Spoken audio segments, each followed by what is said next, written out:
Tadessa Assai, um homem de Deus que tinha uma especialidade. A especialidade do pastor Tadessa era pregar nos funerais. Onde tinha um funeral, o pastor ia. Então, quando a polícia sabia onde tinha funeral, ia lá porque o pastor estava pregando, pegava o pastor, prendia o pastor, espancava o pastor, soltava o pastor e ele voltava a pregar. E um dia a polícia ficou com tanta raiva que disse assim: nós não vamos mais soltar o pastor Tadessa, ele vai ficar preso agora. E ele pensou: já que eu vou ficar preso, vou pregar na prisão. E levou 22 a Jesus Cristo dentro da prisão. E a polícia disse: não vamos mais soltar o pastor Tadessa, nem vamos mais deixar ele preso, nós vamos matar o pastor Tadessa eletrocutado, para servir de testemunho para que ninguém mais queira seguir Jesus.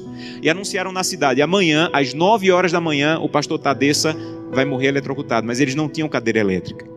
E eles chamaram as pessoas para o centro da cidade, para a praça da cidade, pegaram os fios desencapados, amarraram o pastor Tadessa, uma multidão veio assistir, deram 1 minuto para o pastor Tadessa orar, começaram um discurso contra o cristianismo, puxaram a chave para a corrente elétrica passar e matar o pastor.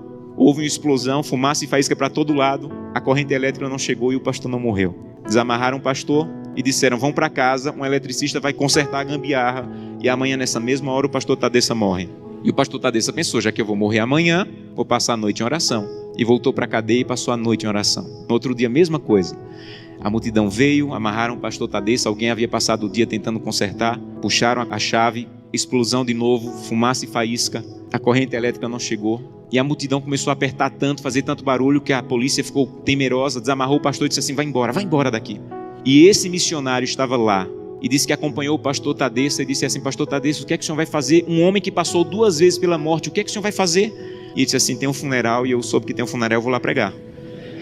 E ele disse assim: pastor Tadessa, eu represento milhares de cristãos na América e nós estamos orando muito por vocês. E disse que o pastor Tadessa se virou, ficou com o rosto sério e disse assim: vocês na América estão orando por nós, aqui na Etiópia? Então volte para a América e diga que nós é que estamos orando por vocês. E ele falou: mas por que vocês estão orando por nós se vocês é que estão sendo perseguidos, pastor? E ele falou: irmão, ninguém na Etiópia acorda sem pensar, nenhum cristão na Etiópia acorda sem pensar: hoje pode ser meu último dia de vida, pode ser que hoje seja descoberto e seja preso e morto. Então, como nós não sabemos se esse é o último dia de vida, todo cristão na Etiópia passa o dia em oração. Não importa o que nós façamos durante o dia, passamos o dia em oração. Mas eu soube que as coisas vão muito bem na América e que tem cristão na América que consegue passar o dia inteiro sem orar. É verdade que tem cristão na América que consegue passar o dia inteiro sem orar? E ele disse assim: é verdade. Ele falou: você sabe que é proibido se reunir, mas nós precisamos tanto do corpo de Cristo que mesmo sendo proibido, nós nos encontramos escondidos à noite, no escuro, na floresta, nos cemitérios, porque nós precisamos do corpo de Cristo. Mas eu soube que vocês têm igreja na América em todas as esquinas e vocês podem entrar na igreja a hora que quiserem, que a polícia não vai entrar para espancar vocês.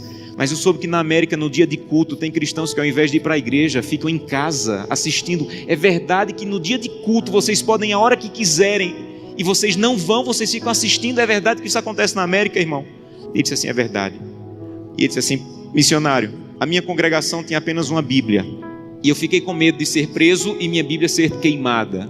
Então reuni minha congregação e com lágrimas nos olhos eu disse: irmão, eu não tenho como guardar a Bíblia, é o que nós temos de mais precioso. Se eu for preso, ela vai ser destruída. Então eu comecei a rasgar as páginas da Bíblia e comecei a dividir para cada pessoa. Era mais fácil guardar porções da Bíblia do que uma Bíblia inteira com uma pessoa só. E quando eu estou à noite pregando, no escuro, no meio do meu sermão, eu digo: eu preciso de Isaías 53. E alguém lá do escuro começa a recitar do fundo do coração aquela página que ele levou rasgada para casa e decorou. Mas eu soube que na América vocês podem ter 8, 10 Bíblias em casa. E eu soube que tem cristãos na América que, apesar de terem 8, 10 Bíblias em casa, passam uma semana sem ler a Bíblia. É verdade? E ele disse assim: é verdade, nós é que precisamos de oração. Meus irmãos, urgentemente precisamos de oração. Porque cantamos: breve Jesus voltará. Levantamos a mão no apelo dizendo assim: eu quero voltar para o céu para ser dono de tudo. Mas ainda não estamos indo a Jesus de maneira séria para que Ele arranque o egoísmo do nosso coração e que nós possamos entrar na porta do céu e nós não vejamos a rua de ouro nem a parede de pedra preciosa, mas nós possamos olhar para o rosto maravilhoso de Jesus, aquilo que nós aprendemos a olhar nessa terra.